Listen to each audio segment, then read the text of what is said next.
Italian Football Podcast. Hello everybody and welcome to the Italian Football Podcast, the official podcast of Football Italia. I'm Carlo Garganese, joined as always by Nima Tavali.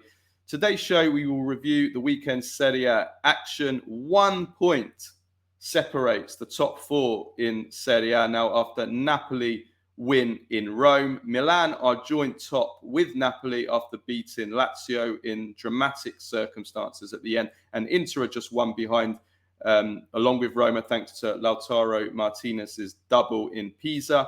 Kenan Yildiz is back to his best for Juventus. We also asked whether Fiorentina could be relegated after their latest loss at Atalanta, and are high-flying Como, who are also challenging right at the top, who have no Italians, are they good or bad for Italian football? We'll debate that, and we'll have our usual Baggio, Premface, Serie ASS of the week, and we will preview the draw for the World Cup, which takes place on Friday. If you want to support the Italian Football Podcast, receive all of our content that we do throughout the week without any ads, including our free Monday review show, our weekly Q&A episode, plus the Thursday midweek review show, plus interviews, post-match reaction, and much, much more, then go to patreon.com/TIFP, become a subscriber for just $3.99 a month. You can watch our free episodes and shorter clips also on YouTube, and you can become a patron on YouTube memberships by going to youtube.com/@itarfootspod. And you can also sign up to be a paid subscriber on Spotify. So whichever platform you consume us on, Spotify, Apple, iTunes, YouTube, we'd really appreciate if you give us a follow, subscribe to us, give us a like, give us a 5-star rating, all that. That really helps us to grow. Also, do follow us on our social media platforms, Instagram, Facebook, Twitter, and TikTok, because we do produce some content on there that you won't find elsewhere. Okay, let's get into today's show. So we'll start off with the Sunday evening big game in Rome at the Olimpico between Roma and Napoli. And Napoli go joint top again together with Milan after they win at Roma 1-0, which makes the top of the table, as I already said in the intro, incredibly tight, with Roma now 1 point behind, together with Inter 1 point behind. So let's talk about this from the Napoli perspective first. And the man of the moment for Napoli since this change to the 3-4-3 or 3-4-2-1 is David Neres, who scored the winner, a devastating counter-attack goal, showing all of his speed and his pace. 2 goals against Atalanta the match day before. This system is really getting the best out of David Neres, isn't it? It is. And, I did say it like a couple of weeks ago when things weren't looking too good, like before even De Bruyne got injured and everything was a bit, I said, listen, the key to Napoli succeeding this season goes through David Neres, and he's showing why. This is really back to basics. This is classic vintage Antonio Conte, calcio verticale, counter-attacking, the vertical movements, long ball up to Højlund, who plays it off, or Lang, who plays it off, and then they saw their way through the middle. It's classic Conte football. And it works. It really does work, and it pays off. And when you have the players that you do, when you have that pace, when you have that speed in Neres, you need to capitalize on that. And now, I suppose, with De Bruyne being, he's gone for the season essentially. Now Conte can do that. He would have found it a little bit more difficult, I think, to move over to this system. Had De Bruyne not been injured. So that's what I meant when I said this could be a blessing in disguise. But they look much more solid. They look like an Antonio Conte team. They everything just looks like balanced. And it is, that's the thing with his teams, with Conte's teams, is that when things are working, when they are balance, when his football and his teams are, a friend of mine, can't remember who was, once a long time ago, said Conte's teams are like a marching band. you know. And when it works, everything works. And when one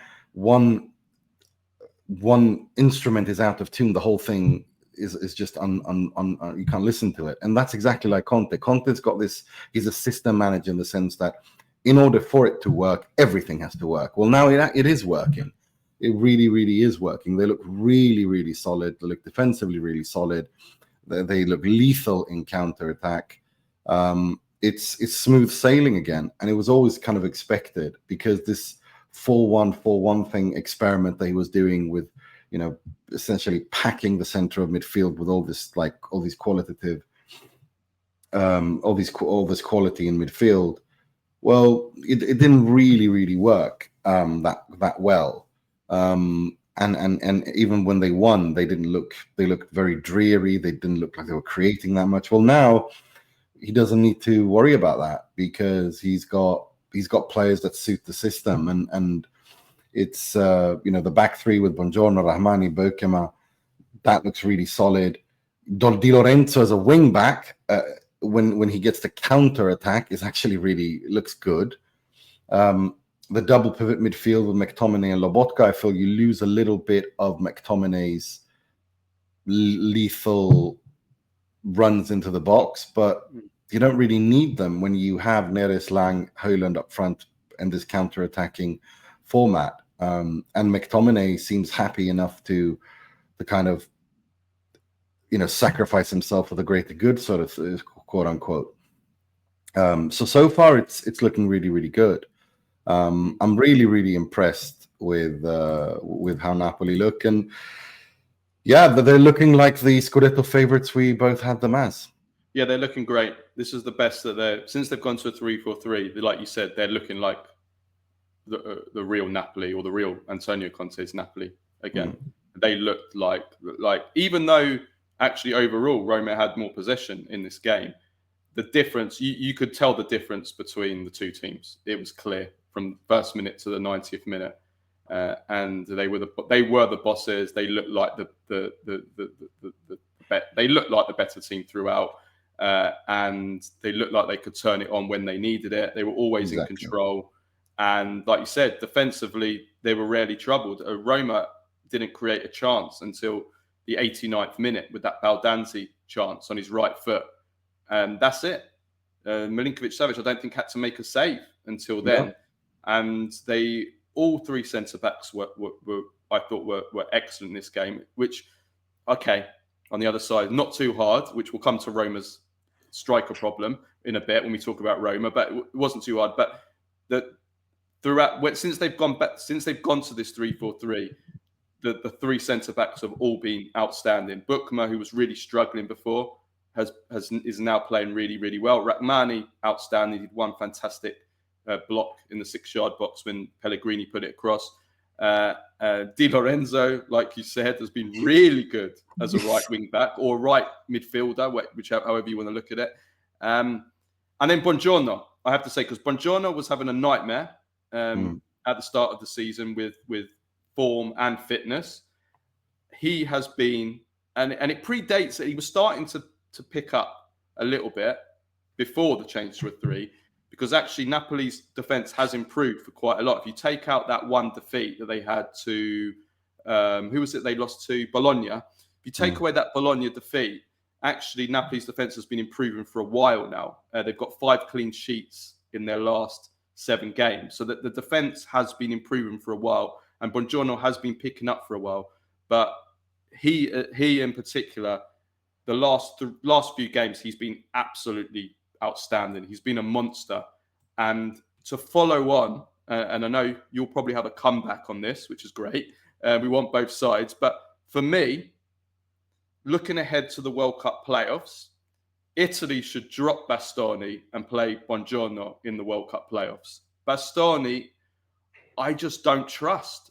I don't trust him, especially if Gattuso is going to go to a back 4, which is a big decision. That obviously plays a part in what should and shouldn't happen.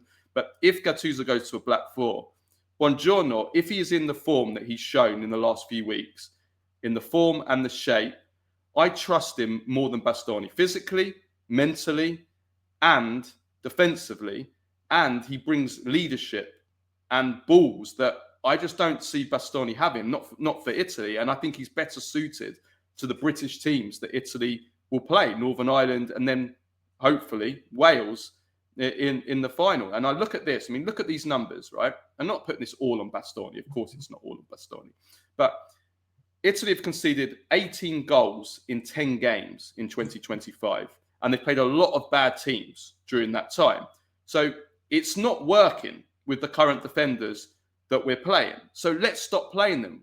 Gattuso needs to stop playing the same defenders that he keeps on playing and expecting that to improve. So he needs to make changes in defence. Now, I've already said I want Di Lorenzo out of the defence. As a wing-back, as he's been playing for Napoli, fine. But if he's going to play a back four, I don't want him as right back. And if he's going to play back three, I don't want him as a centre-back. I don't want Di Marco in the back four either. If it's a choice between Bastoni and Buongiorno, I would honestly pick Buongiorno now. I don't think the issue is a personnel. I think the issue is a tactical issue with Gattuso. I don't think Gattuso's good enough for this job, and I've never thought that. He was someone who he wasn't. If you remember, they wanted Ranieri, but Ranieri turned him down, and so he was the second or third choice. The problem is that he's a little bit out of his depth. He can't organize a defense, and if he's going to play a back four, then the point of playing Di Marco in a back four is ridiculous. I'm not as convinced as you are about Bastoni not being able to play in a back four, mainly because he's never really played in a back four. But the issue, I don't think it's you can put that on the.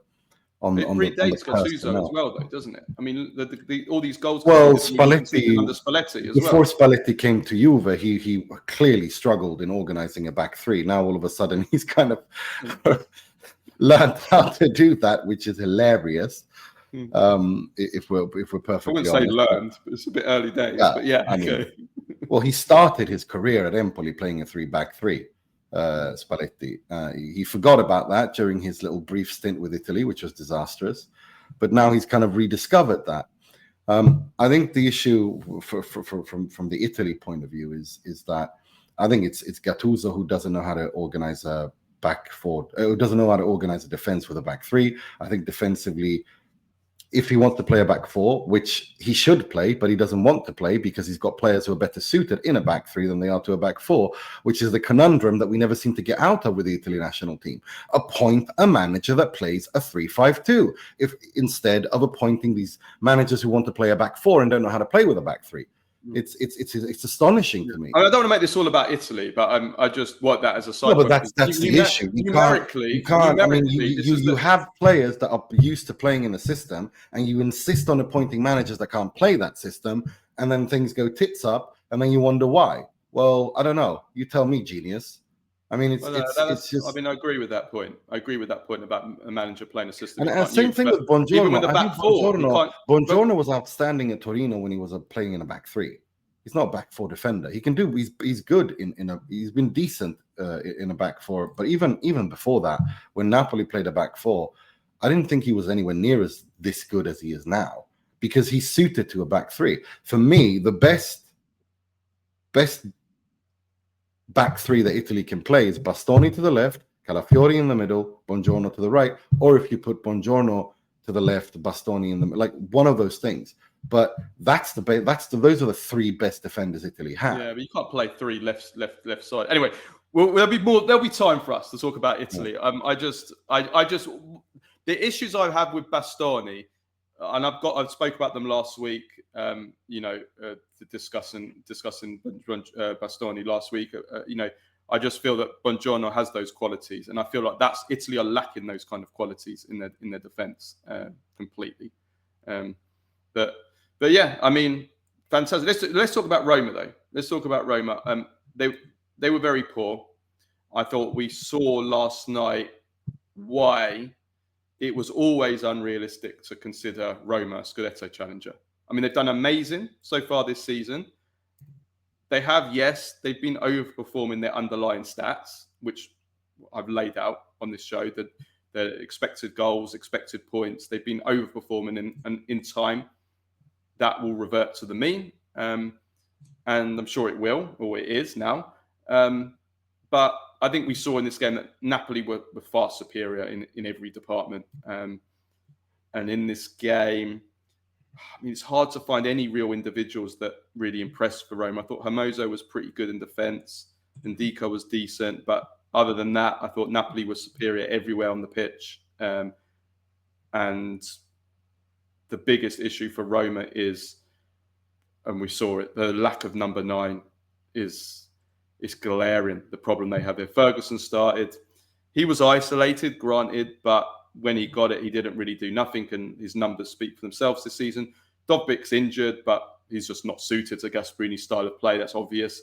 Baldanzi came on. He nearly scored at the end, but, like all the false nines that have been tried, whether it's Sule, whether it's Dybala, none of them can do that role that's needed. So Roma will buy a 9 in January. We know that. That's obvious. Maybe it will be Xerxes, but they need one because they're going to, as I said, reverting to the mean, they're going to keep dropping points if they don't have a number 9. I think they need to be careful about the top 4 as a whole, because Bologna are playing, we're recording this on a Monday, they're playing tonight, and they're playing Cremonese, and if they win that, they're on 27 points as well. And then you got Como on 24, and you got Juve on 24. So 23. So there's going to be a complete hornet's nest for these top 4 spots, and Roma need to watch out so that they don't fall out completely from the top 4 race as a whole, because I think it's not difficult to understand that Milan, Napoli, and Inter for me are a shoo-in for top 3. It's that last 4th spot that I think is the one that everyone will keep their eyes on. Or need to keep their eyes on, because I think for various reasons, Milan and Napoli have 2 of the most skilled, experienced managers, not just in Italian football, but in world football, very intelligent, very tactically solid, and they know how to manage these situations. Inter, despite the problems that they have with a very inexperienced manager who continues to show his inexperience and tactical deficiencies when faced against top teams, another defeat now against a top team, this time in the Champions League, is still, the squad is good enough and is qualitatively good enough to overcome the weaker and mid-table sides in the Serie A to mount a top 4 or to finish comfortably within the top 4. So that 4th spot is the one that people need to watch out for, and they need to look out because Como are in incredible form. I think they haven't lost a game in 10. Bologna continue to perform. We know that they can push teams they finished 4th, they finished 7th, 6th, 5th. Like, they continue to perform. They won the Coppa Italia. They have, I think, as I said last week, in the calendar year of 2025, Bologna have the best manager based on performance in the league. So, and Juventus under Spalletti keep winning, even though it might not be too beautiful and sexy and whatnot. They do keep winning. They avoid losing, and they're looking more and more solid. And now Yildiz is firing. So that 4th spot is going to be difficult, and Roma need to watch out for that. And the problem is, though, that because of these ridiculous impositions of the financial fair play rules, they're not going to be able to buy anyone. They're only going to be able to loan someone. And I think that's probably, if they don't make top 4, that's why they didn't make it. They didn't have a very good mercato, but again, they were hampered and struggled to bring players in because of the settlement agreement they have with the UEFA. So it's worrying. But at the same time, Roma, they're doing as well as they can. I don't think we can ask much more of them. I think this is their ceiling, and they have been overperforming. But the fact that their defense is still this solid, 7 goals conceded, they have this kind of basic identity where they know what they're doing, and that's what Gasperini and Ranieri have kind of imposed upon them. That even if they lose, they lose big matches, but if they continue to grind out results against the smaller teams, it's almost they're overperforming. So it's a difficult one. Roma are in a predicament, and I understand if Roma fans are pissed off and with this entire situation that seems to never leave Roma alone.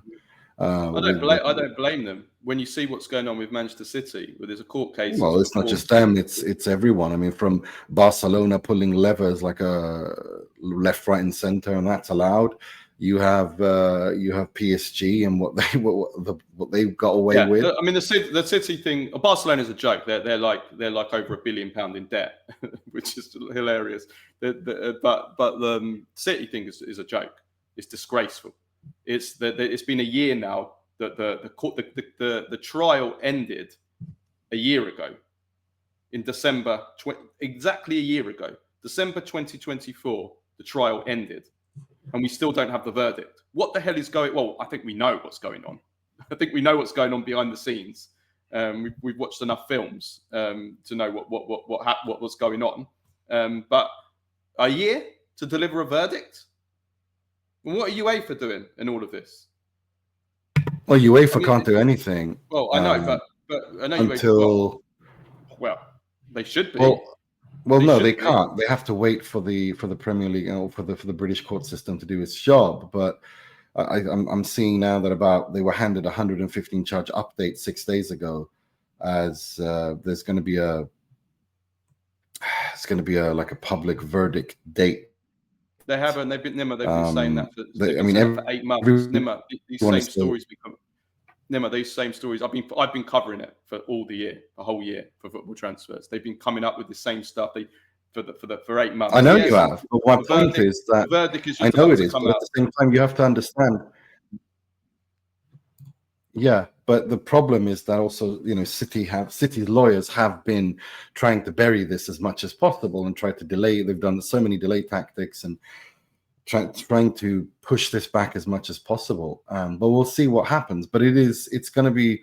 I don't think it's going to be much longer. But even if it does, I don't understand what people are waiting. What do people expect is going to happen? Like, I don't expect much to come from that. If I'm Roma fans. I'm not trying to incite violence on this podcast, but if I'm Roma fans, don't do that. I'd be storming. I'd be going after UEFA. I'd be storming UEFA headquarters and saying, "But it's not again. UEFA can't do anything until the British legal system has had they have to run their things.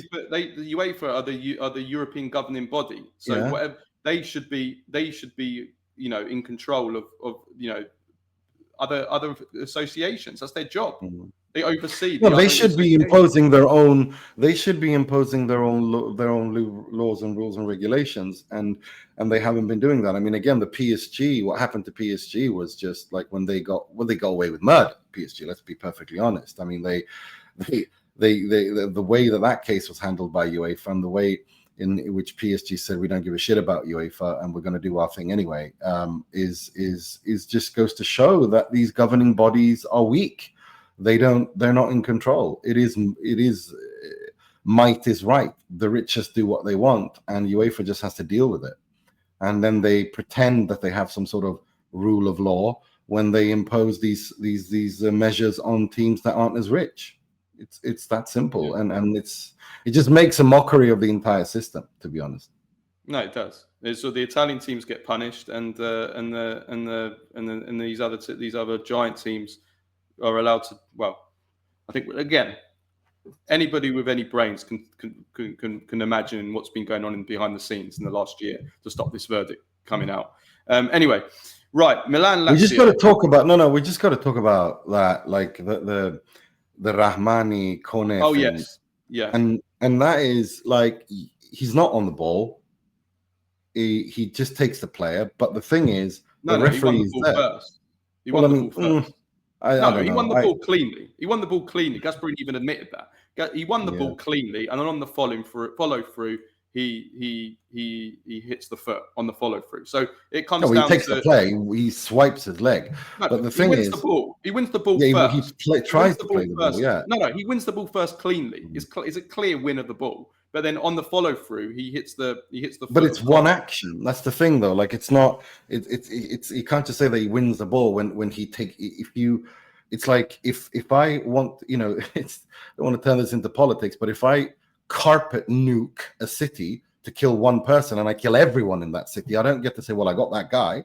I mean, you can't just take out everyone, the player, the ball, everyone in his way, and then say, "Oh, I wonder who you're referring to, Nima. Yeah, I can't imagine who I'm doing that. Can't imagine. But like that's the situation here. I mean, but the thing is, the VAR can't intervene in that, because if the referee has seen it and given his call and he doesn't think it's a foul, then it's not a foul. The VAR can't intervene. It's simple as that. It's one of those. It's a bit of an age-old debate. It's a modern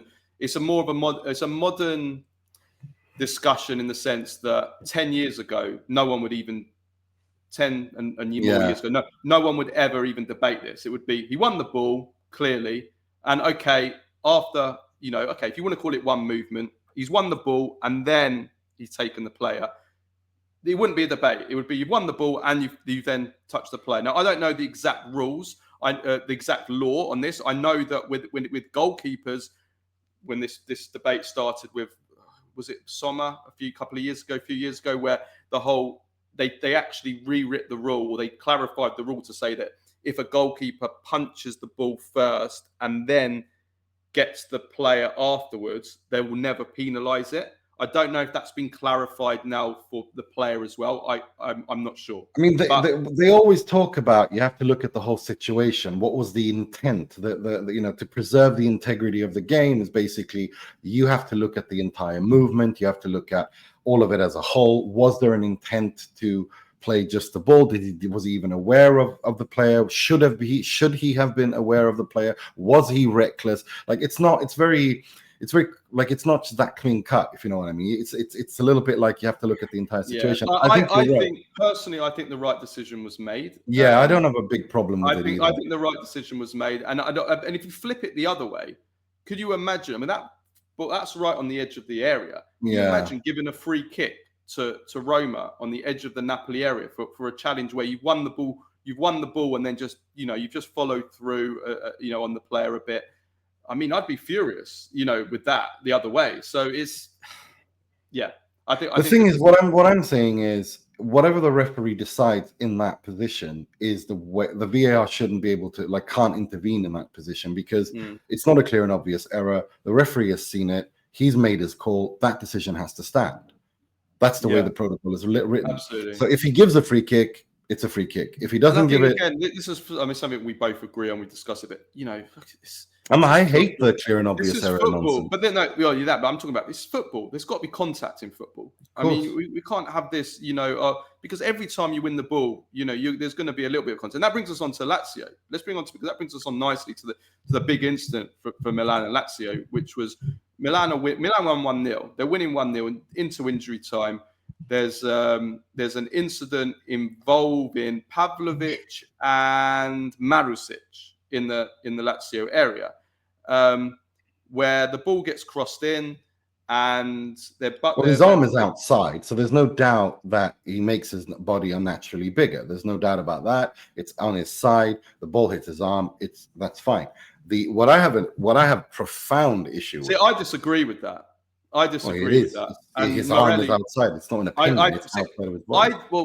I disagree with that. I think if that's a penalty, forget about what you're about to say next. If that's a penalty based on what you've just said, let's just stop playing football. Because, and I'll quote Luca Morelli, because he disagreed as well. He says, it cannot be a penalty from Pavlovic for three reasons. The first is that the two players are extremely close together. They are. Secondly, the arm does not move towards the ball because it is behind Pavlovic, so he can't possibly see it and react that fast.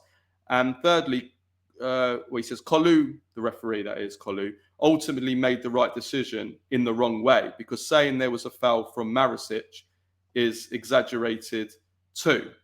That's exactly the point. That's the thing that is just astonishing to me. How that is like.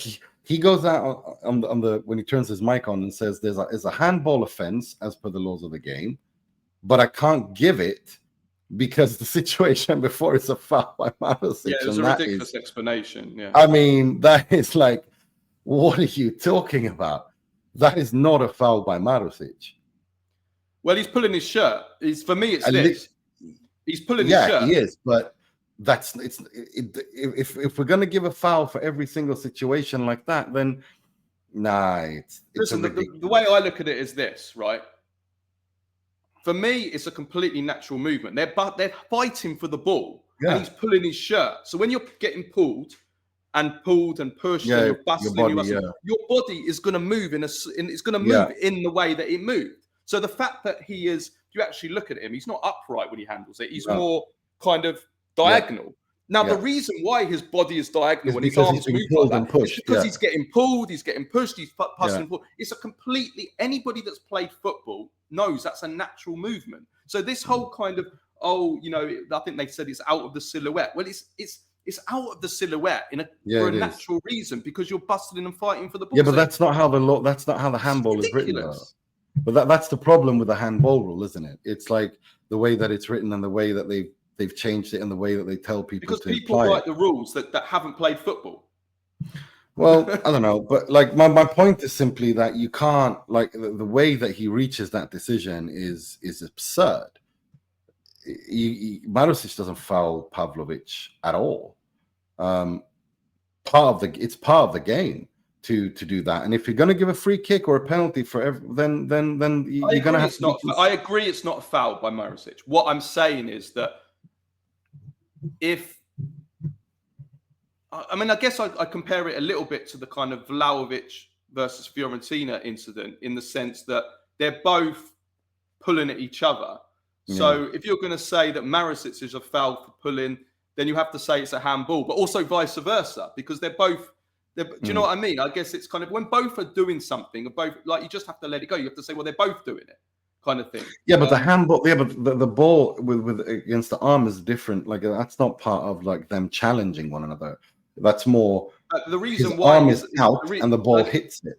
Yeah, and the reason why his arm is outside of his silhouette. Now, my issue is again the explanation is just ridiculous. Like, if you don't want, but the problem is that if you're not going to give that handball, and I think that's why he did, is he knows that he can't, like, he has to give that handball foul or call on that because of the way that the handball law is written. But then he also doesn't feel that, so that warrants a penalty. So he's basically making it up as he goes along to make two wrongs make a right, and that's not what they're supposed to do. His job is to apply the laws of the game, as stupid as they are. Very arbitrary now, the whole VAR. Yeah. So, well, the VAR guy has been banned, so they clearly believe it was the wrong decision to call it over. So that, I mean, because they probably, it's this thing where, well, you created the situation by looking at it, which is, again, Rocky is an idiot. The VAR is literally there to do these things. If he's communicated with the referee and says, I have seen a handball incident, and the referee says, I haven't seen it, he has to look at it. Like, he doesn't, like, he can decide. Of course, the referee always decides whether he wants to review it. It's called an on-field review, and the referee decides whether he wants to do it or not. But the VAR is doing his job there. He's saying there is a handball, possible handball penalty incident. He's doing his job. He's telling the referee what the camera is showing him. Then it's up to the referee to decide whether or not to listen to it or to look at it or not, because that decision always rests with the referee. So I think it's again Rocky. It's again like this. He needs to go. And again, these knee-jerk reactions. Ban this guy. Go out and fry him. Like, but it's your organization. You've been in charge of it for many years, and it's not better than this. Whose fault is that? I'll say one thing, Nima. Well done to Allegri. If you're from the Milan point of view, he got this. That penalty would have been given if it wasn't for Allegri. Let me say that Allegri piled the pressure on the referee and the authorities by getting himself sent off. Allegri going mad. Allegri going ballistic. I love him. I love him. That is when you say smart. When you say being smart, Allegri sacrificed himself. He created such a circus. He created such a circus. He got everybody involved that the pressure was so much on that referee not to give that penalty that he made actually what is a very rare. This is where I can maybe feel a little bit of sympathy for Lazio, in the sense that it's very, very rare for a referee to be called over to have a look at an incident and then not give the penalty, because usually they side with I say Yeah. side of the VAR. They usually go with what the VAR is called. So it's very rare. That was Allegri. Allegri created such 100%. that referee subconsciously is thinking, I'm not going to make it out the stadium if I give this penalty. So that is where Allegri. I love him. I love him. That's what I want from my manager. That's what I want from my coach. I want him to lose his shit like that. I want him to win games. Conte does it exactly the same way too. That's how he starts these, whenever he throws these hissy fits to the referee when he doesn't get a throw in, is because he's doing it on purpose, because he knows that he has to do it. Sir Alex Ferguson did it for 25 years. Like Mourinho, all the best managers do it all the time. Exactly. That was no, but it's like, I'm sorry, but if it works, your job is to win games for your team, and it's not. People can't say, he has a right to express himself, and if he goes over the line, he gets sent off. But yeah, he puts pressure on the referee, and I think he should, because I don't trust these referees. And if he wins that for Milan, and that's his job. So I don't have a problem with that at all. In fact, I want to commend him for it. I think he did exactly what he. I agree. That's exactly what I'm doing. I think if he kept his mouth shut and just stands on the sideline, I think that penalty gets given. No, I agree. I think so too. But anyway, away from that incident, which is really the big talking point, Rafael Leao, of course, he was the key again. He scored the winner. So he's now got 5 goals this season. But of course, Mike Maignan's save from Gila was absolutely insane. It was in the first or second minute of the game. Unreal. I mean, this guy, he's just pulling off miracle save after miracle save this season. I just wanted, on the top goal scorer thing, I had Leao and Jonathan David as equal, like, shared capocannoniere. I don't think Jonathan David is going to be capocannoniere, but I am still with a shout that Leao could win that, and I think he will. I had Leao. Yeah. Although, I'll say it now. I was going to make the point when we talk about Lautaro, but Lautaro is the top scorer in Serie A with 6 goals. 6 goals. In a season. It's in a season where he's barely been very good, and he's not. It is a goal scoring crisis. 13 games, Nima. 6 goals. That's less than 1 in 2. Is the top, and there hasn't been a single hat trick scored in Serie A this season. Yeah, there is a goal crisis in the Serie A. We covered it. We've spoken about it, but no, I'm feeling good about my Leao prediction. I'm not feeling too good about the Jonathan David prediction. But the thing is with Jonathan David is he's not far behind. He's only 5 goals off. That was the point I was going to make. The reason why I say I don't feel good about it, but I haven't given up on it, is because if the top goal scorer is 6, Jonathan David's got what, 2 or 3? 1. I mean, 2. No, he's got more. He's got 1. He's got 1 goal at the beginning of the season. No, he's got another one, didn't he? He's got 1 goal, Nima. He's got 1 goal. First day of the season against Parma. He scored 1 in the Champions League. Okay, well, he's 5 goals off. I mean, you never know what happens. Spalletti could maybe unlock him. He only needs a hat trick. Then he's up there. And he's up there, yeah. So, season is long. The other thing I want to say is... Maignan. I'm sorry, we have to talk about Maignan. That isn't it. He is now back to his absolute best when he and Leao and Theo won the Scudetto last. This is how good he is now. And he's winning games for Milan. Like that it wasn't just a Gila save, which was like insane. There was another save as well when he's so quickly down with his hand, and he's so bloody strong. Yeah. And just he is just ridiculous when he's like this. Yeah, they're ridiculous. The defense, again, very solid. Another clean sheet, another 1-0 win. And Milan are actually unbeaten since the first day of the season as well. So they're showing themselves pretty. But I want to say one thing. You mentioned a couple of weeks ago or so that you thought that maybe Boni is maybe the Serie A signing of the summer, or signing of the season so far. And I would throw in 2 Milan players as contenders alongside Boni. One is Modric, who of course we've spoken about as well. But I think Rabiot as well, because the influence that he has had just in making this Milan team solid and, experienced, and just that kind of mentality side of things. And he's actually been really good, like with playing with his actual football as well. those two, Modric and Rabiot, I think are up there. Yeah. Yeah, no, Rabiot and Allegri, it always works well. But look, it's very interesting. I wonder, can Allegri pull this off? Like, can he win them? I know it's Conte on the other side, and they look really solid as well. But yeah, this Milan Napoli race is very fascinating. It really is. Yeah, they also have I'll say it again, the way that they celebrated the VAR decision, not the final whistle. VAR decision. Tomori, I saw him, and the others. They all celebrating it like they've won again, like they've won the league. You know, that team has such a belief and togetherness. Like you can tell they believe they can win this title, and they can. They really can. Modric said it at the first game of the season. He says, "I haven't come here to Milan just for just to carry on playing. I've come here to win the title." Of course, he is. You know. Which I love. It's Luka Modric. Look at his career. Well, this is who he is. And no, I agree with you. I think Modric, Rabiot, Boni. There's a couple of players who have one final thing about Milan. This was hilarious. This made me laugh so much. Fofana went on like this crazy run where he took on about 3 players. It was like coast to coast, like George Weah against Verona. And then he trips over his feet.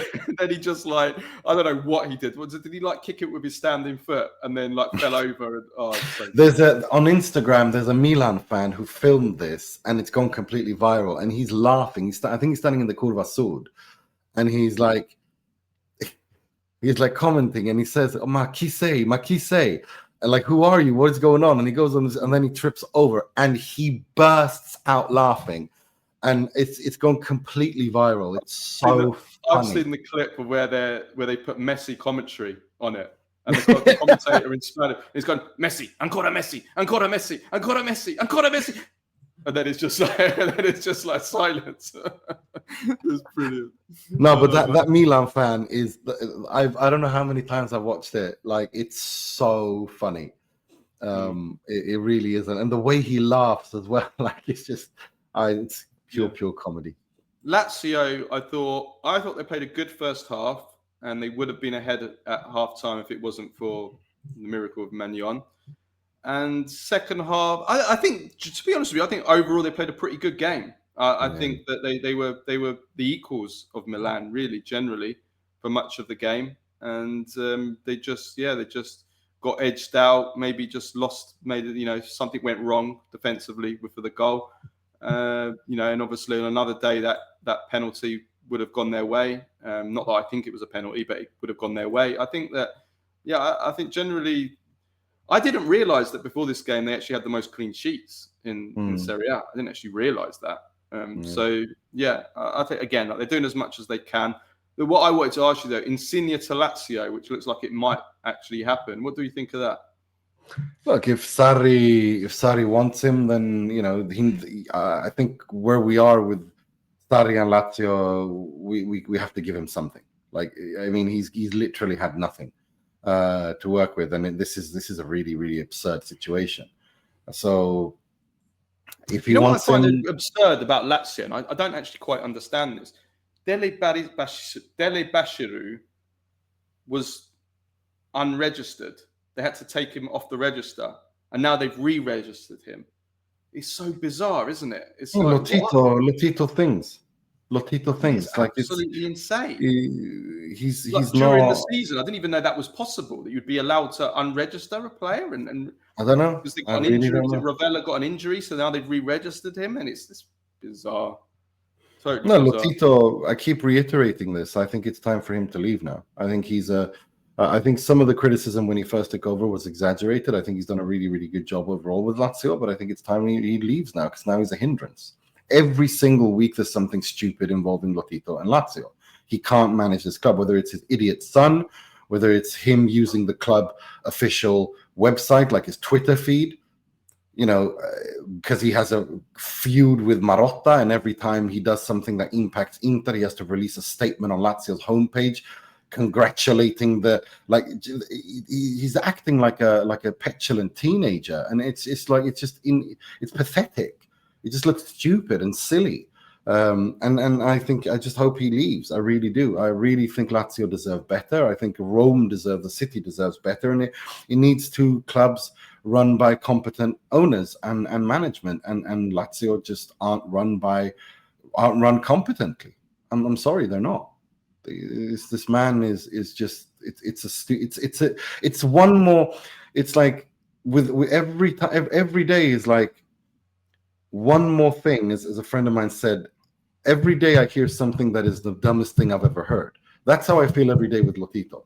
Every day I think this is the dumbest thing. That's Serie A, mate. Yeah. But with Lazio, but there are levels. There, as we say in Sweden, there are various degrees of heat and hell. Well, here he's a creme de la creme now. It's these Swedish sayings. Let's talk about Inter, Nima. Let's talk about Inter. This game wasn't going well for Inter. It looked like it would be a draw. Inter weren't playing well, but then they were saved by Lautaro.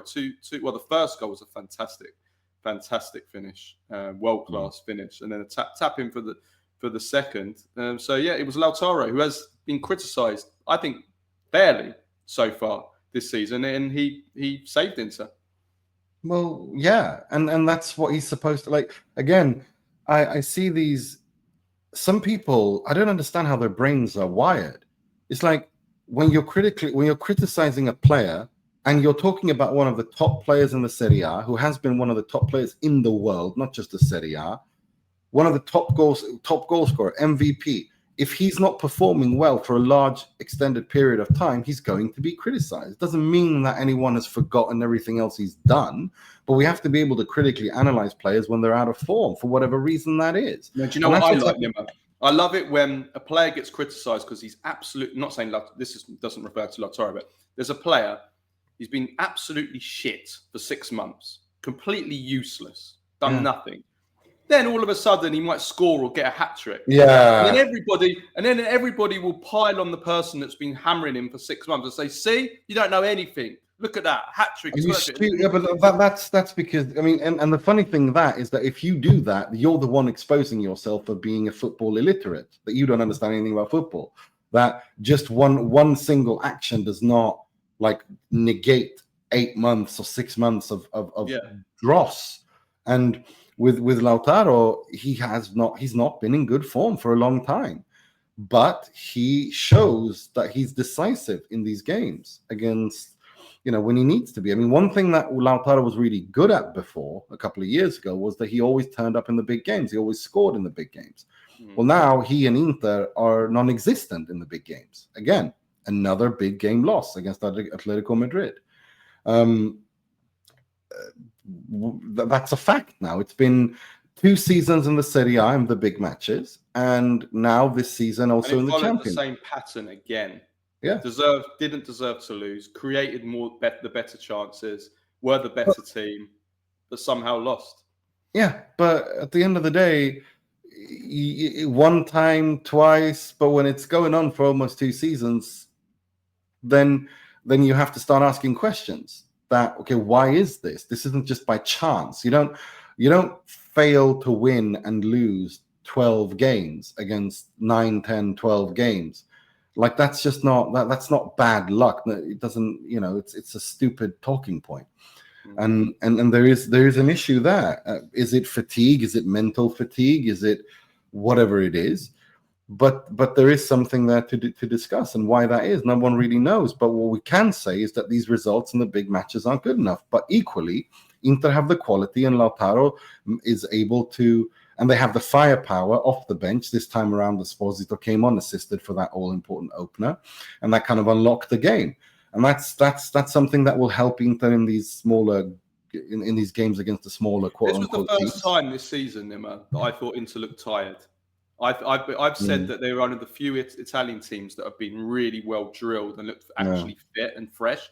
This was the first time where they weren't pressing. Like, we know that Kivu likes to push high and press. They were off with the press. And Pisa were finding it very easy to get up the pitch when they did, on the rare occasions. I mean, obviously they're playing mainly counter-attacking team, but they were able to work their way through way too easily. So, I mean, I guess that's probably just natural. You're heading into Christmas and everything. That's just normal. But that's just the one thing I would say. It's the first time that Inter have looked tired. Yeah, And they have, and it's expected. We're in December now, November, December, and these games are very intense. We're almost mid-season, so it's only natural that this happens. And I guess after Europe as well. But I thought Pisa played well. I thought they battled well. Yeah. I thought they were well organised. I thought they looked I like agree. a team that aren't guaranteed to go down. And I actually think that if it wasn't, I mean, this is a reason why they might go down. But if it wasn't for that lack of quality in attack, I think they could have won this game because they played a good game plan. But they just Unzola and Meister are really good at holding the ball up. They're very big, two big, strong guys. Unzola is a monster. But they haven't got the quality. They haven't got the quality. Like when it comes to the position to shoot or to make that final call, they haven't got that. They haven't got the quality, and that's what I think cost them in this game. Agreed. I agree 100%. And what is it they say? If Unzola was any better, he wouldn't be playing for Pisa. It's like if you're. It's with all due respect to Pisa, but no, it's I agree. I think Gilardino's done a good job. I think they impressed me. I mean they were on a good unbeaten run. I think 5 games before this. So I thought they were absolute guarantee to go down. I still think that there's a very good chance they will go down, but I think that they're being well managed. They're being well coached. So yeah. Whereas other teams will come on to Fiorentina after are not. They're a team. Let me put it that way. Yeah. These are a team. They play as a team. Some of the others, which is hilarious to say that, given the Tuscan rivalry that exists there between they don't like each other too much. Pisa and Florence. There's that would be funny, wouldn't it? If Pisa stay up and Fiorentina go down. That would be. Then you'd see riots in Florence. I'll tell you that much. I think we're almost there already, Nima. Oh, there we go. There's the snooze coming out. It's becoming a regular on the pod now. Substitution. Yeah. Number 10 out, number 18. We could have a sweepstake on what minute we should do bets, shouldn't we? We should open up a market. What minute will Nima spit out his snooze? Right, let's talk about Juventus now, who win 2-1 against Cagliari. An important win for Juventus. They needed to get back to winning ways because they were starting to fall away from the top 4. And they got 2 wins in a row with the Bodo Glimt win, just about. Obviously, the hero of this game is Kenan Yildiz, who is back to his best now this past week. He'd gone for a really difficult run. He'd gone, I think it was 12 games without a goal, maybe without an assist as well. And he was absolutely outstanding. Well, let's just put it this way. He won both games for Juventus. He was outstanding against Bodo Glimt. He come on at half-time. He changed the game completely. He was involved in all 3 goals, and Juventus were just a totally different team with him on the pitch. And then in this game against Cagliari, of course, he scored both goals. 2 really great finishes. They were 1-0 down, and he managed to equalise straight away, which was very important to try and kind of unblock Juventus. It could have become mentally very difficult for them to come back into this match. And then, excellent second goal as well. Yildiz outstanding. Absolutely. Well, this is what this is part of the percorso, to borrow a phrase from Antonio Conte, the path that he needs to go down, and that is because he's not the finished product. If he's going to be worthy of being the number 10 at Juve, then he's going to have these difficult these patches, and he needs to come out on them and be decisive for Juve to win games, even if it's against Bodo Glimt or Cagliari or whoever it is. That's how you build your career and yourself up at these big clubs, and that's what he's doing. And it's nice to see. It would have been very, very the way that Italian football psyche works, especially with the big clubs, is if he hadn't started turning up against these smaller teams, then there would be serious question marks whether he is good enough to be at Juve. Now he has done it twice in a week. He's been decisive. He's gotten himself out of the crisis talk, and Juve are back to winning. They won in the Champions League, they win in the league, and he's the reason why. And this is the pathway that he needs to go down in order to be the number 10 at Juve and deserve to wear the number 10 at Juve. There's no doubt about that. But overall, I don't think it was much to talk about. But other than there's a couple of things. We live in the upside down world. We live in upside down world because Spalletti playing a back three and doing well. Locatelli being his best midfielder. Is that Stranger Things? Is that from Stranger Things? Upside down world, isn't it? No, I don't know if it. Yeah, no, but this is upside down world. Like we live in upside down world. Locatelli and Spalletti healing Juventus after the way that they did not heal at all and work well in Italy and all of that. It's mental. Well, I'm waiting for him. I'm waiting for him to go to a back four. I don't see how things are going to change with a back three. I mean, okay, they've won this game. They've beaten Bodo Glimt, two lower teams. But, the key now for Juventus is they've got an incredibly hard run. And this is going to be decisive for if Juventus are going to be in or out of the top four race. Because they've got Napoli away. Oof. Then they have, after that, they have, I've written it down here somewhere and I can't find it. Napoli away, then Bologna away, then Roma at home. They're the next three games in Serie A. So, they're already fighting to stay in the top four race. If those games go badly, and you'd have Napoli and Bologna as favourites to win those matches, then they could be falling away already. It could be quite a way off. So these next three matches are going to be crucial. And I don't know. I mean, is he really going to stick with this back three? Is that his plan for the long term? Stick with the back three, or is he going to go to a back four? I don't know. Vlahovic got injured. He's going to probably be out for the rest of the year, the rest of the calendar year. So that means that Jonathan David or Openda is going to have to be the number 9 now. They were a disaster. And Jonathan David is going to start scoring. That's the next project. They both scored against Bodo Glimt. Yeah. They were both. I mean, when they came on in this game, not doesn't give you too much confidence on how well they're going to do. One of them needs to step up now. They have to. But it's very interesting about Juve because, Paphos in the Champions League, they have to win that. The Coppa Italia, do Juve really care? But more than that, it's the Serie A. Like those next three games, Napoli away, Bologna away, Roma at home.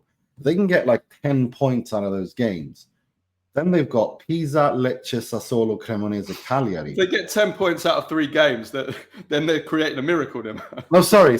I meant 2 wins and a draw. 7 points. Sorry, 2 wins and a draw. I was counting the Paphos game as well in my head. No. But if they get 7 out of 9 of those games, and then they go into these easier draws, easier matches, you could be talking potentially about a Juve who are back in this Scudetto race. Because again, look at it.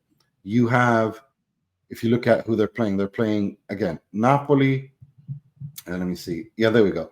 So they got Napoli, Bologna, and Roma. Then they got Pisa, Lecce, Sassuolo, Cremonese, Cagliari. That puts them in a good position to create momentum if they get 2 wins and a draw, 7 out of 9 points in these big matches. Yeah. Well, I can't see it, but let's see how these next games go. But the thing with Spalletti is, I think he is good at building momentum mid-season. I mean, I think in his career we've seen him do that, and if he's able to kind of come out of this, this difficult period, and if they can actually do decent results against the big teams, and then he goes into this, goes on a bit of a run, that changes the narrative. Do you know what I mean? He is rotating more. He rested Yildiz. He rotated Yildiz, Thuram, and Vlahovic against Bodo Glimt, so that they were all fresh for this game. And he just said, you know what? The players, show me. If you're not good enough, that's not my problem. It's not my fault. And I respect that. So I would expect him. And in fact, I think he should do the same against Paphos. rest those players, and if the likes of Openda and Miretti and Adzic and these kind of players aren't good enough to beat Paphos, then they're not good enough for Juventus. I mean, maybe they're not anyway, but you know what I mean. So he always talks about credibility in the group, Spalletti. That's his big thing. And I think one thing he is good at is exactly that he kind of manages to send signals to the squad and the group about, if you're good enough, then you play, and if you don't, you shouldn't be here. And he applies that to himself. I remember when he was at Inter, he used to be saying that if we're all under exam here, and at the end of the year, if we fail, we have to leave. And he's always been like this in his career, and he's very good at winning the group over in terms. I would say one thing though, talking about an upside down world, Manuel Locatelli was absolutely outstanding. Well, that's what I said. Like Locatelli and Spalletti are working well together at Juve after what happened at the international team. Yeah, he ran more than anyone in this game. Yeah, he was really good. So Spalletti's Juve can win when they play a back three. They look solid, and Locatelli is the best midfielder. We are in the upside down world. It's insane. And then the negatives are the defense is just incapable of keeping a clean sheet. A horrible mistake from Kostic to give the ball away to Palestra for the goal, and you know this is the way like how Juventus have been mismanaged over the last 5 years. You'll get someone who's clearly not good enough that will just go on a good run of form for like 2 or 3 games or like a month. Like we used to get it with McKennie. McKennie would go on a stretch, like he'd score against Real Madrid, score against someone else, against Inter, and everyone would be like, "Oh, see, McKennie's out," and they'll give him a new contract, and then all of a sudden you're stuck with him, you know. And Kostic, you know, he's not good enough for Juventus. He's old, and he scored 2 goals in 3 games. And I've seen people call. I've seen it in the media. Kostic, that they're considering whether to give him a new contract and all this and that, and then he does this. You know, horrendous. He was horrendous in this game. That Palestra, by the way, is a player that I think is he's Atalanta. He'll be back at Atalanta next season and shining for them. He's a powerful unless they player. sell him. Quick. Unless they sell him. And if I'm looking at who I want, if I were Juventus, I'd be eyeing him a lot. If you want to play a back four. They tried to sign him in the summer, and Atalanta rejected it. They said he's our future. And so I think he's it'd be very interesting to see Palestra. I mean, if I'm Juve, I'm trying to get Palestra, because if you want to play a back four, I think you need that kind of a player on the wide areas in the defense in order to help you to go back to the kind of football that Spalletti wants to play. But we don't even know if Spalletti is going to be there or not. So, you know, there's that. Yeah, for sure. Final point. I mentioned this last week. I really and I asked the people I was watching it to make sure it's not just it wasn't just me, and my eyesight is not as good as it was when I was younger. I was struggling to see the how long was left of the game. But anyway, this game I found it really difficult to watch because of the red orange ball. It's more of a red ball in this game, but reddy orange ball. Every single time the ball went in the air, I couldn't see it. I was losing it in the air. It was hurting my eyes. They used to have yellow balls. I don't understand why they don't use the yellow ball. Yeah, I agree. I couldn't. I was struggling. It wasn't. I'll be honest with you. It wasn't as bad in the other games because they used it again. This weekend they used the red orange. Well, that's their winter ball. That's their winter ball, isn't it? I didn't find it so much of a problem in the other games. Like in the Milan game, I had no problem following the ball. In this Juventus game, I don't know whether it was to do with the Turin, the fog in Turin. I don't know if it was fog in Turin. I don't know if it was the light wasn't as good, or it's the daylight, or it was maybe the billboards.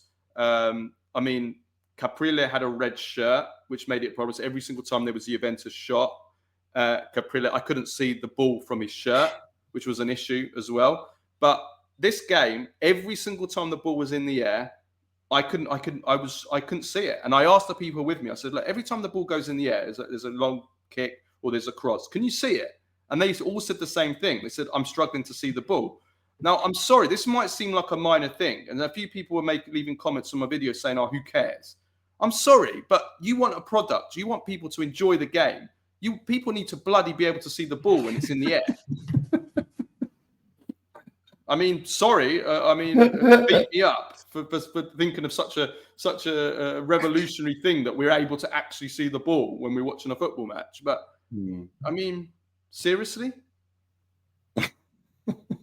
No, it's not a big. It's not. Maybe it's not a big issue. Maybe it's right. Maybe it's just I don't understand why they don't go why they didn't go with the yellow balls like they used to. But yeah, or just use a white ball. If it snows, use an orange ball. Have more than one ball available. How about that? They do. It's just that this is the broke. winter ball. I know our clubs are broke. Yeah, I know we have no money. No, but this is their winter ball. 5 white balls and 5 orange balls, or 5 yellow balls. Like, not just we've only brought the orange balls this week. We haven't got any white balls. No, but it's the winter ball, Carlo, and I just don't like the color of it. Make the winter ball a ball that you can bloody see. Yeah, it doesn't clash with the billboards. It doesn't clash with the goalkeeper's shirt. It doesn't look good. It doesn't look good. It really that doesn't should have look been good. a clear instruction by the Serie A. If we're using an orange ball, which I don't like, by the way, or red ball, the goalkeeper of both teams cannot have the same colour shirt as the bloody ball. I mean, who is directing these games? Directing these games, as if they have a director. No, well, yeah. Couldn't direct the piss up in a brewery. Right. But Koopmeiners as a left centre back. I mean, this is apparently where he started playing. He has played in this position in Holland. He has. Yeah, and it's interesting. He's actually doing well there as a left centre back. Yeah, well, we'll see him against stronger teams. How he does when he actually needs to defend more. Right, Como. They win again, 2-0 against Sassuolo. Included an unreal assist from Nico Paz, who's just an absolutely special player, special talent. Enjoy him, everyone, because this is his last season in Serie A. Well, if he doesn't leave in January already, I mean, I don't think that will happen. Yeah, I don't think Real Madrid, he's got they have a gem, and that bicycle kick was insane, as well. Now we've passed the stage of Nico Paz is a talented player. He's an established top Serie A player. He's one of the best in his age group in the world. He's taken that extra step. He really has. Now, Como he's shown that he's better than Como if we talk about in terms of stature of club and whatnot. Question is, can he do it at the very, very top teams? At a Real Madrid. And that's going to be very interesting to follow, because there's some people who erroneously argue, in my opinion, that, he's a provincial player and he can only succeed at Como. I don't understand what they're saying when they say that, because I think that plays for Argentina. Young. Well, yeah, and he's still so young. You can't exactly call him a provincial star at the age of 2021 or whatever. But who says that? No, I've seen some people say that, and that maybe that he's a provincial player, blah blah. I profoundly disagree with that. I think he's shown more than enough that we're talking about. The only issue he might have is because he's more of a classical 10, is where you fit him in positionally. Because the 4-2-3-1 would obviously suits him, but if you're playing like a winger system, let's say a 4-3-3, can he play in a 4-3-3? I guess there's question marks like that. There's no doubt on his talent, and there's no doubt that Como. I called it at the beginning of the season. I said they're a Champions League. I said they can get in the Champions League. They're on 24 points. They're 4 points off the top of the table. I mean, they're unbeaten for over 3 months now. They haven't lost since the end of August. That says it all. You go 3 months unbeaten. I mean, I don't know whether they can even aim for more. I mean, they got Inter. They're away at the San Siro next against Inter, and then they play against Roma. So again, this is a good test for Como as to, just how far can they go this season. If they go to San Siro and get a draw or even a win, and then they're both away from home, Inter and Roma. I mean, if they go there and get results against both of them, then I think we have to start taking them maybe a little bit more seriously. 100%. And I think that you talked about Inter. I mean, next weekend is going to be very interesting in the Serie A. Yeah. Because there's quite a few, I think we'll have quite a few answers to questions. A few head-to-head games, yeah. Inter Como, there's Napoli Juve. Juventus, Yeah. I mean, Napoli Juve is very interesting. You know, of course, Spalletti returning to Naples in the biggest enemy of Naples, Juve, you know, that's going to be very, very dramatic. How do Juve behave? How does Conte behave? Like, does he, you know, the trajectory of both of them is going to be very interesting. Of both these clubs under these managers is going to be very interesting. I'm going to have a clear answer, hopefully, by next week. And then Inter Como, like, again, okay, Como aren't a big club historically, but they're not a top side yet, but we can say that they are close to the top. They're a very interesting project. But it also equally is, okay, so how serious are Como in terms of a top 4 candidate? And more importantly, this big game or top match curse that Inter have against better sides, you know, where are we with that? Yeah, I mean, the question I want to ask about Como, it's been a debate that's been being discussed in Italy a lot, is which I think is a good question. I think this is a good debate to have. Yeah. So are Como good for Italian football? They're a team who have no Italians at all in their team. Very few at all in their squad. Are they good for Italian football? My opinion is this. They're good for Serie A because they're bringing in money. They're bringing eyes and publicity. They have good ideas. They have fresh ideas on and off the pitch. They're an example of how to run a club. You know, look at the average age of their team. Look how many youngsters, 20-year-olds, 21-year-olds. You know, this is a team that can be around for many years. Yeah. They play good football. They've got one of the best young coaches in Europe.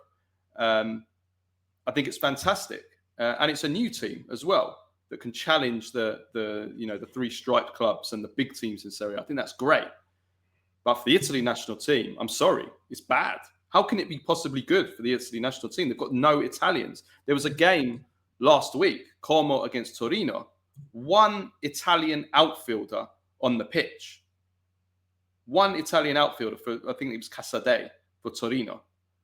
I mean, we've spoken about the number of Italians. This isn't just a Como problem.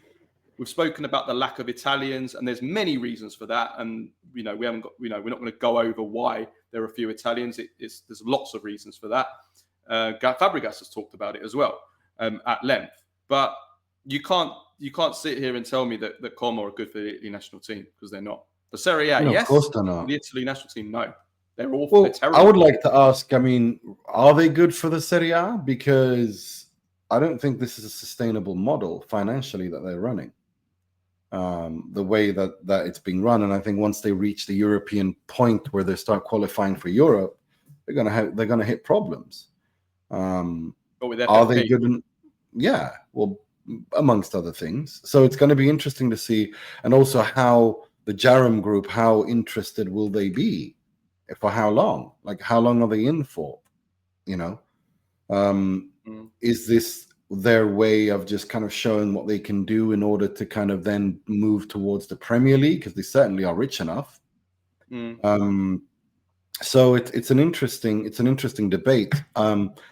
I think I'm kind of leaning to what you said. I think, yes, for the Serie A short term, it's good, but for Italian football, it's a disaster.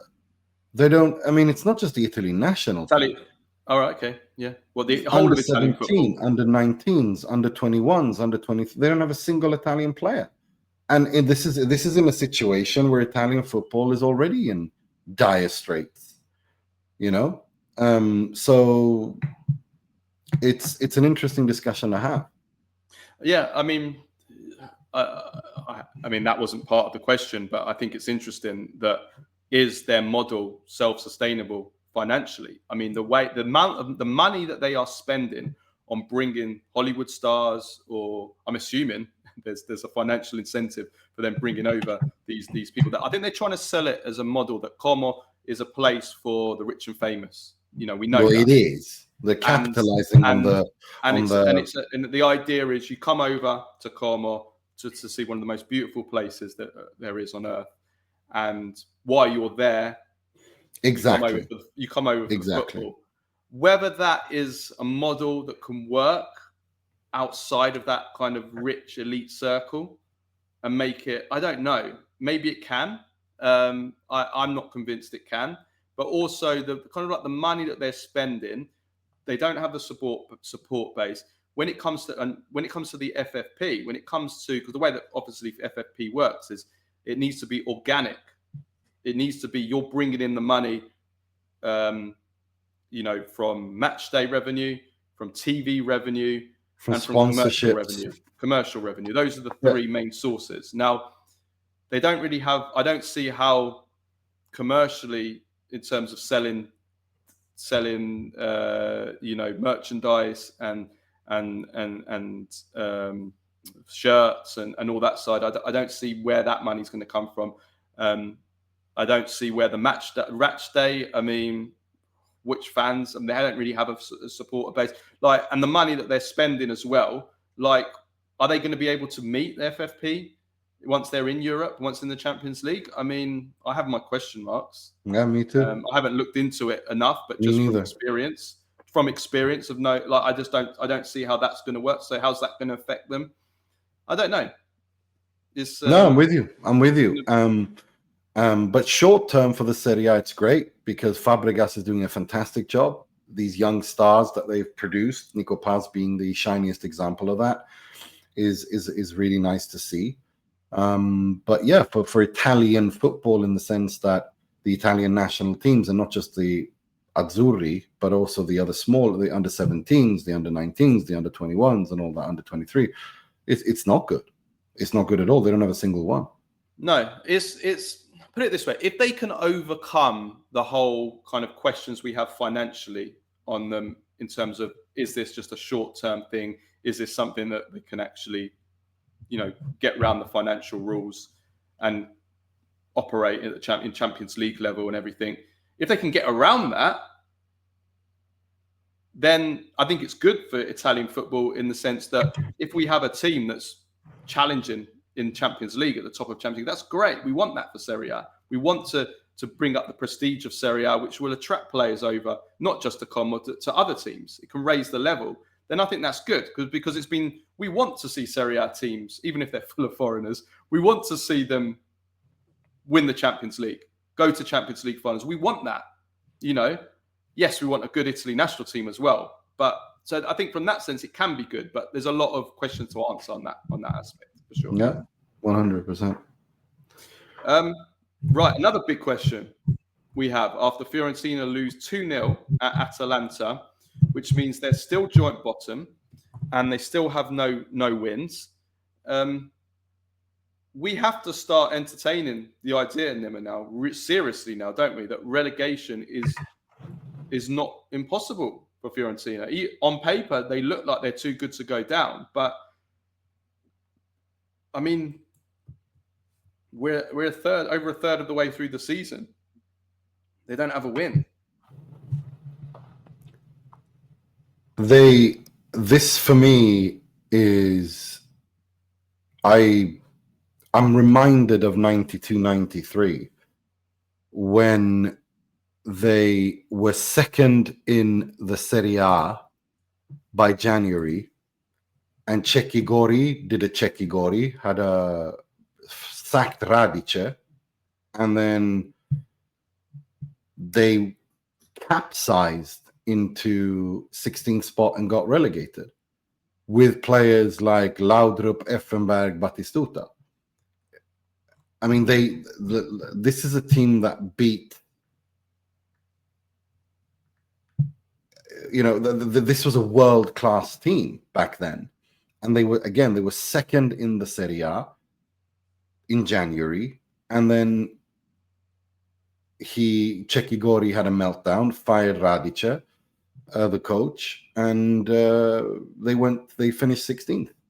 Yeah. I mean, anybody that says this Fiorentina team with Moise Kean, with Goodmanson, with De Gea, with Dodo, with Gosens, anybody that says that this Fiorentina team is too good to go down, just have a look at the incredible Fiorentina team who got relegated in 1993. Listen to this. In attack, they had Gabriel Batistuta, Brian Laudrup, Francesco Baiano. In midfield, Stefan Effenberg, Fabrizio Di Mauro, who played 3 times for Italy that season. They started the season with Mazzino, the 1994 World Cup winner, although he left soon after. In defence, they had Stefano Pioli. Now, Batistuta and Baiano scored 30 goals between them that season, and Fiorentina still got relegated. Now, that tells you that Fiorentina, okay, the Serie A then was much, much stronger than it was now, and every team was full of stars. But there is history here. That's why I brought it up. There is history, and this has happened in the past. And if you look at the table, they're 5 points off safe spot, aren't they? They have 6 points, and it's 10, 11 points is where Parma have 11, are on 11. They're 5 points off.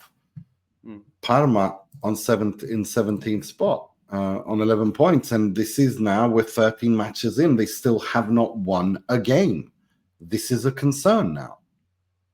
Only once in history, as I said last week, has a team not won any of their games at this stage of the season and actually survived, and that was Cagliari about 2 decades ago. That's the only time ever. One thing that is good for them is that they have Sassuolo, Verona, Udinese, Parma, Cremonese next. They need to win at least 2-3 of those games. Like they have to start winning football matches.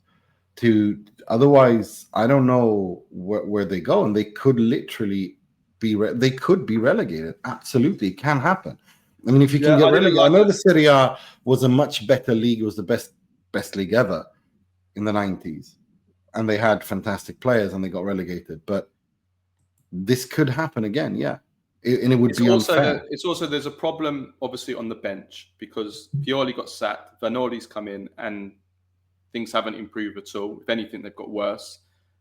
They drew with Genoa and Juventus, but then they've lost in the Conference League at home to AEK Athens, which is just horrific. And then obviously this game as well. But it's the problems they're having with the fans. I mean, Edin Dzeko. Did you see him? Yeah. He begged them after the Athens game to stop booing them. He says, "Look, we need your support.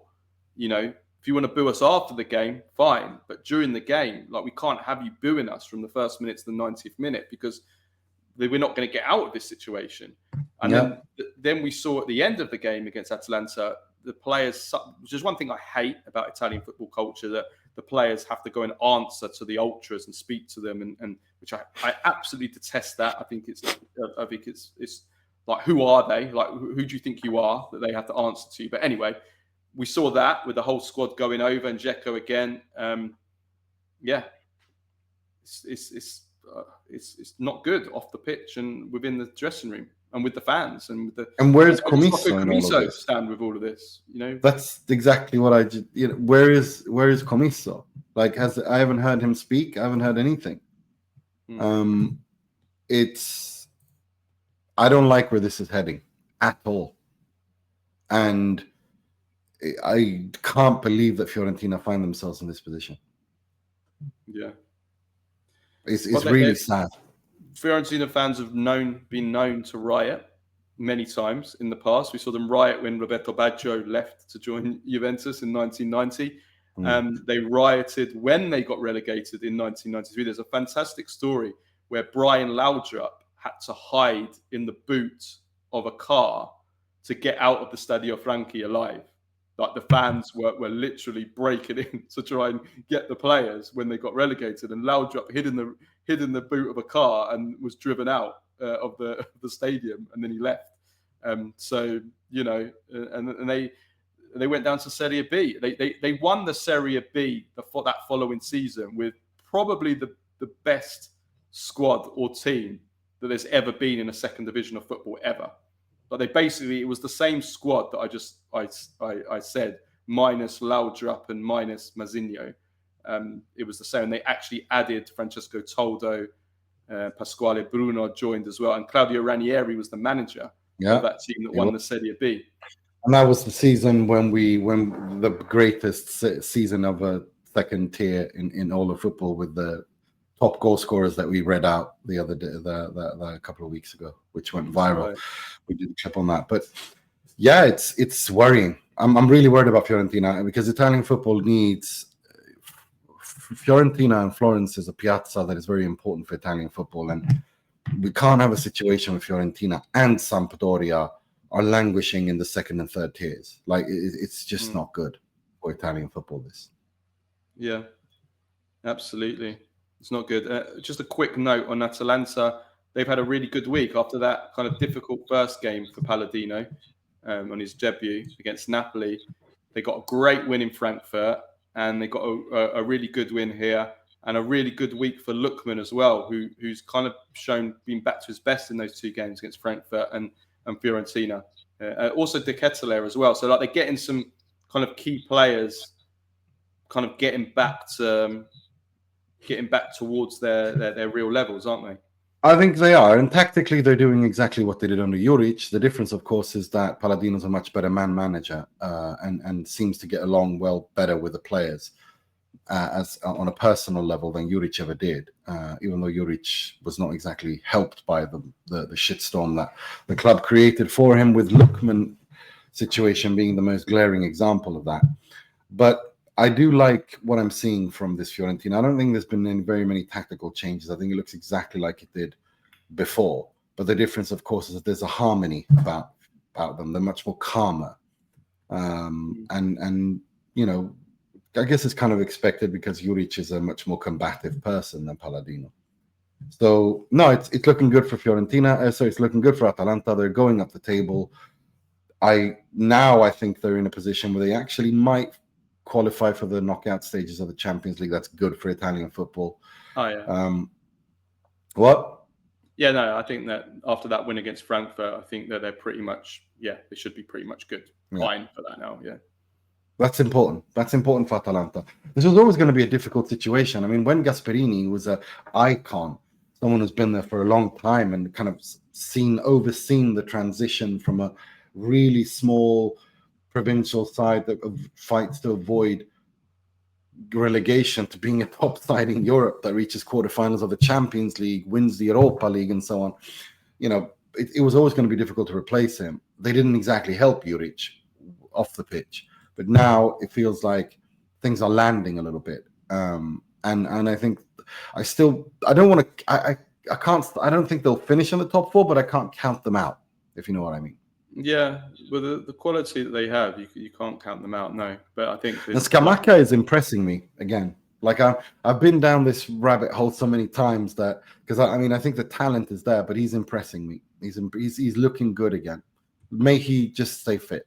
That's all I'm going to say. Well, yeah, he's starting to get a run of games under his belt. So yeah, let's hope that he can stay fit. Right, let's move on to the other. Just very quickly, let me read out the results, the other fixtures. My laptop is hotter than hell right now, and the page is not moving up or down. Can you just read out the rest of the other results, because my laptop is going berserk here? Yes, Genoa beat Hellas Verona 2-1. Colombo, beautiful goal that. Daniele De Rossi's first win. Verona, bottom of the Serie A, no wins. They're going down. If they manage to pull this one off, I don't know what we can say about that. But I think the miracle of Verona is kind of fading off. They won't be able to pull this off. Parma, Udinese, Zaniolo again scores. He's been really, really, really good. It's interesting what he's doing. Parma, they're just 1 point ahead of Pisa at the bottom.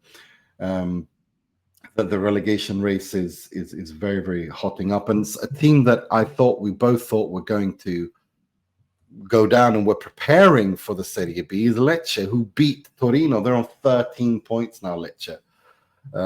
So it's it's a crazy. That game is definitely going to be the relegation race is going to be very interesting, and Lecce are really putting up a fight. And Torino are Torino. They're on 14 points, one ahead of Lecce, so they're not going to be in the relegation battle, but they're only 4 points off Pisa, so they need to be careful. Will Baroni, will his, as they say in Italy, will his bench start to tremble? We don't know. We'll have to wait and see. But yeah, it's becoming quite a little hornet's nest there in the bottom. And Bologna Cremonese is on Monday, which we're recording. Yes, and if Bologna again, like if Bologna win that game, then they're they'll be on the same points as Roma and Inter on 27, and we'll have 1 point separating 1 to 5th in the Serie A. Mad, absolutely mad. Right, I'm good. Because we're going over. We're gonna preview the World Cup draw in the Q&A. Now, so I'm pushing that back for that. So let's finish off with Baggio, Premface, and Serie ASS of the week.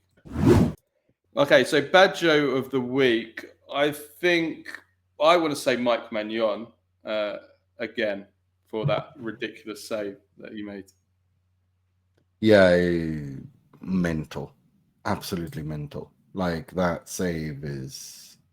He makes these saves which are just like you gasp for breath, and I've been at the San Siro when he's made that, and the entire stadium gasps for air, and that Gila thing was another one of those Mignon like saves. He's magnificent. And another Baggio of the week. Well, I've got it as Serie ASS, but you had it as Baggio. It's amazing. Yeah, it is amazing. So everybody's seen this story now. It became even funnier because of the Gasparini angle. But an Italian man in Italy dressed as his dead mother in order to claim her pension. She'd been dead for 3 years. She died in 2022. And he basically hid the body in his house, then dressed up as he put a wig on, he put makeup, lipstick, nail varnish, took a walking stick. And he was collecting over 50,000 euros a year. Mad. I don't know how they pay that much money in Italy for pension.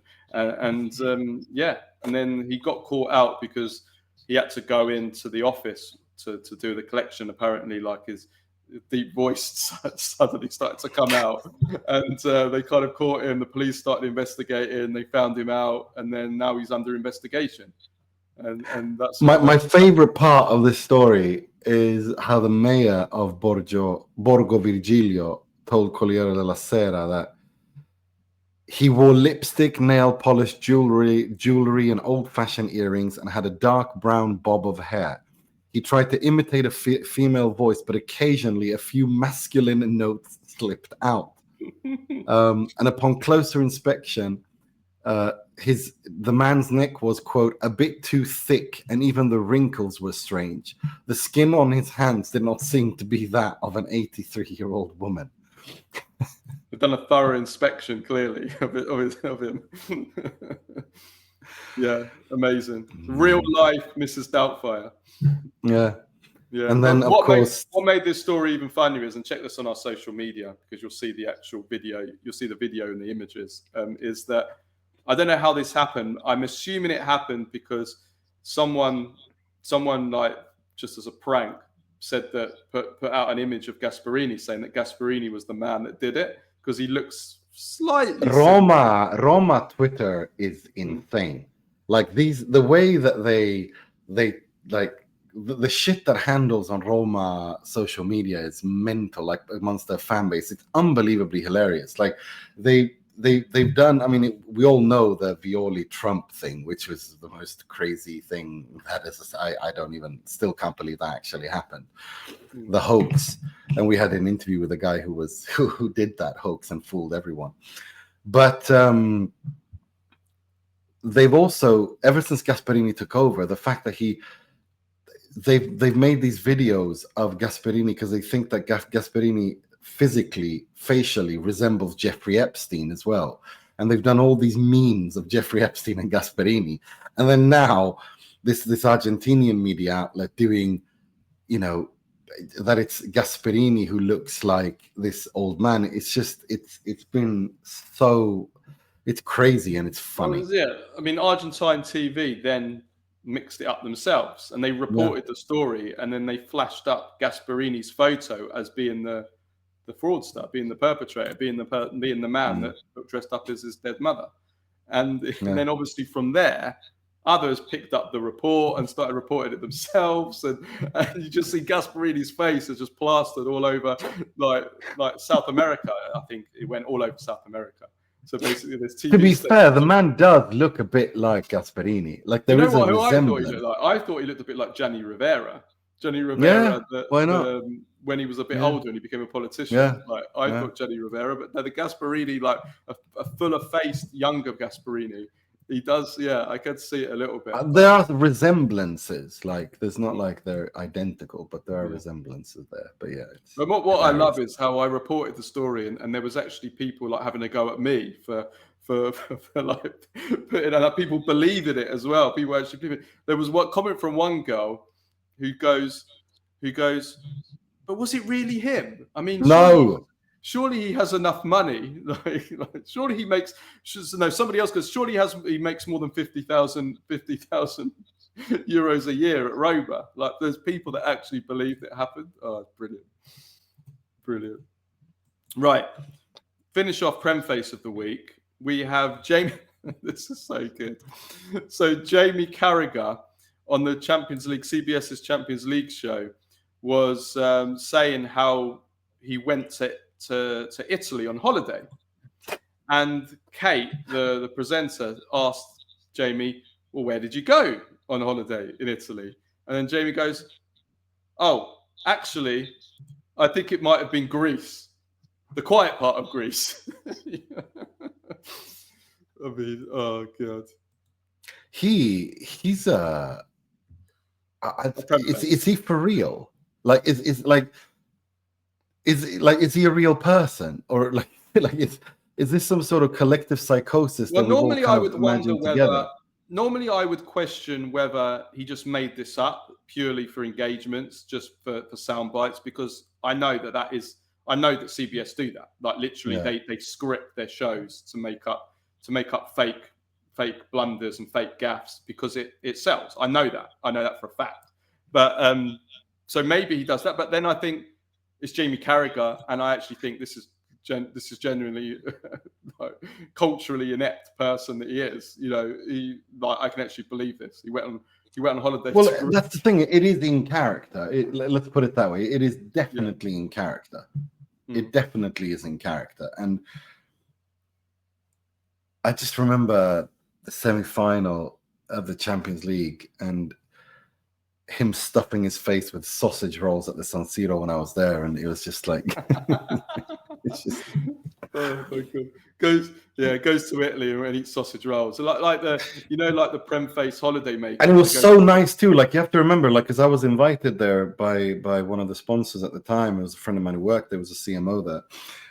And so it was like the VIP section was like, it was lots of nice food. Like I'm surprised he managed to find sausage rolls. That's what I mean. He's like you get the English Premface holiday makers. Like they'll go on holiday to a country, but they'll still have like a fried breakfast and fish and chips. Like even though they're in like Spain or Italy, and they'll then complain that the bacon is better at home in England. Yeah.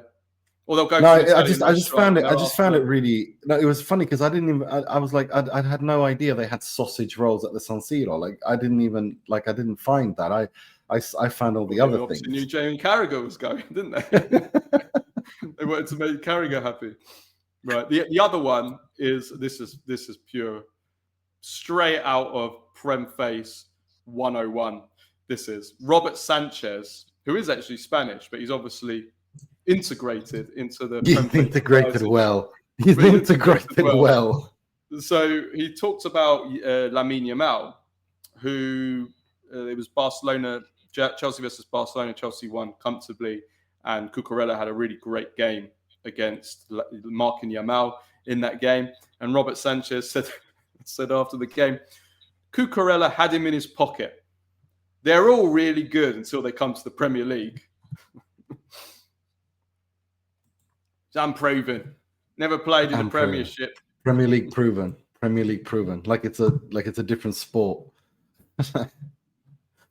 Yeah. So that's it. So yeah, that's it for today's show. We will be back with Q&A that is coming, and also it's the World Cup draw on Friday, and Nima is going to do a reaction to that immediately after the draw is made.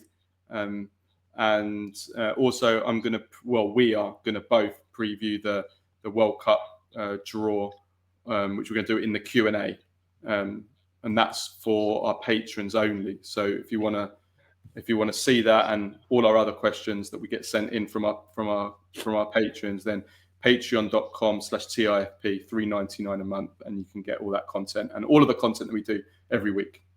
Or YouTube memberships as well. Where you get to see the video version of it as well.